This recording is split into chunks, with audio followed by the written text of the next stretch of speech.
signed in August 1939. Officially, it was a non-aggression treaty. Both sides promised not to attack one another. But secretly, there was an additional agreement dividing Eastern Europe into spheres of influence, which is a very calm diplomatic phrase meaning they quietly decided which countries each side could control. Poland, unfortunately, was split between them.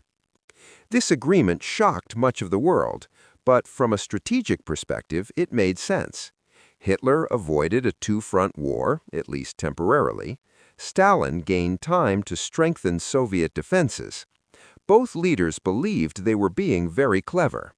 History would eventually. Meanwhile, Germany continued expanding its control elsewhere.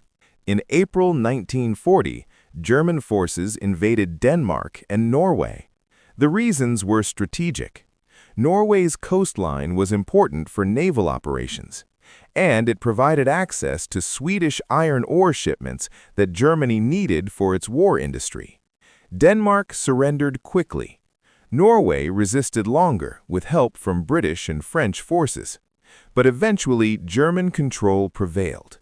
And suddenly, the map of Northern Europe looked very different. Then came the event that shocked much of the world: the invasion of Western Europe. In May 1940, Germany launched a massive offensive against France, Belgium, and the Netherlands.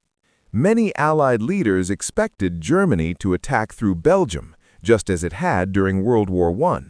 So defensive plans focused there. But Germany introduced a surprising twist. German armored divisions moved through the Ardennes forest, a region many military planners believed was too dense for large mechanized forces. It turned out that assumption was slightly optimistic. German tanks pushed through the forest quickly. They crossed the Meuse River and suddenly appeared behind major Allied defensive positions. It was a strategic shock. Allied armies in Belgium were suddenly at risk of being surrounded, and events began moving very quickly. One of the most famous moments of this campaign happened at Dunkirk.